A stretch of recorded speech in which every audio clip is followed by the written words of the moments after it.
Okay. Reilly, a great match to kick off the Laver Cup. Obviously not quite the result you wanted. Do you want to just talk us through the match? Yeah, I just kind of got outserved there, I'd say, and I played one poor point in the breaker on my own, and that was really it.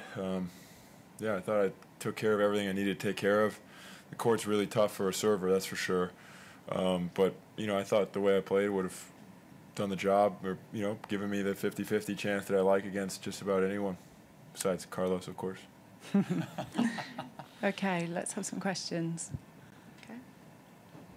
Kind of frustrating because not much separated you guys today for sure, but you played him before. What makes him so tough? His serve, yeah, he's one of the best servers in the world. Is he always like that? Yeah. Kind of he was underrated that way, huh? Not on the tour. Not from guys that play him and watch and know. I mean, this guy was 2 in the world, playing for the #1 spot. He was a set away from it pretty much at the U.S. Open. I mean, if you do that in today's game with, you know, Novak around and Carlos and Yannick, that means you got a big serve and a big forehand at least.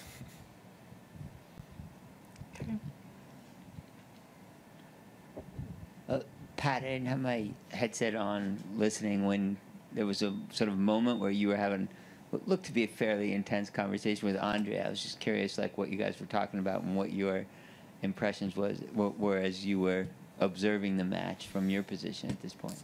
Did you listen to the conversation? No, I said I wasn't. Oh, I didn't have my headphones in at the time. I don't know what I was saying to him. We could have just been talking a big pile of shit, for all I know. But we were having obviously a discussion about it. I think the intensity in my face might have been saying, I don't know what else Reilly can do here, especially the surface. It doesn't obviously really suit him very well. But in saying that, if it was fast, I still don't know how you get back Ruud's serve today. He served at, I think he must have made over 20 to 25 first serves in a row. And I looked across at Tim Henman and I went, I've never ever seen a serving display like this in my life. And he just said, I totally agree. It was impressive. And Reilly hung in there and he did everything he could. And he had so much pressure on him. What I was really impressed with was if he lapses for half a split second, any time in that second set, it's 6-4, 6-4. And he didn't. He held it together. When the guy's serving like that, there's not much he can do. He had to fight hard in a couple of service games. He did it. He did everything he could do. Yeah, you can go, woulda, shoulda, coulda, I could not. Maybe I shouldn't have played that slow forehand approach, you know, in the breaker, which cost him the point. But in hindsight, you know, that's always easy. I really couldn't fault him. I was just sitting there going, mate, you're doing everything you can. And Reilly, can I just ask you, you said the surface is really tough for a server? That's what you said? Yeah, I mean, I don't know if it's the surface of the ball or the combination, but it's quite unique. And can you expand on the uniqueness of it and just like what it feels like compared with other indoor surfaces, I guess, is the only fair thing to compare it to? Yeah, it's just bizarre. It's kind of like a sandpaper surface with a ball that really puffs up, but you know, it's not like. I was also able to use it to my advantage. I won a lot of points from the baseline today because a guy like Casper, you know, if I give him a high forehand, it's point over no matter where in the court it is. And on a court like this today, I got to be able to defend and work my way back into some rallies. So it works for, you know, both sides. Like, yeah, I may not get 25 aces on this surface, but I'm also going to get some more chances and second, third chances and points that normally I wouldn't. But he just served really well today where that wasn't the case. The one time he didn't serve great, I had a bunch of break points. Slower. It's slower than any other court you'll find in tennis. What I think the difference to me is with the surface is, yes, it's slow, but if you hit your targets really tight, it can still go through, like we saw with Ruud and Opelka, Reilly today.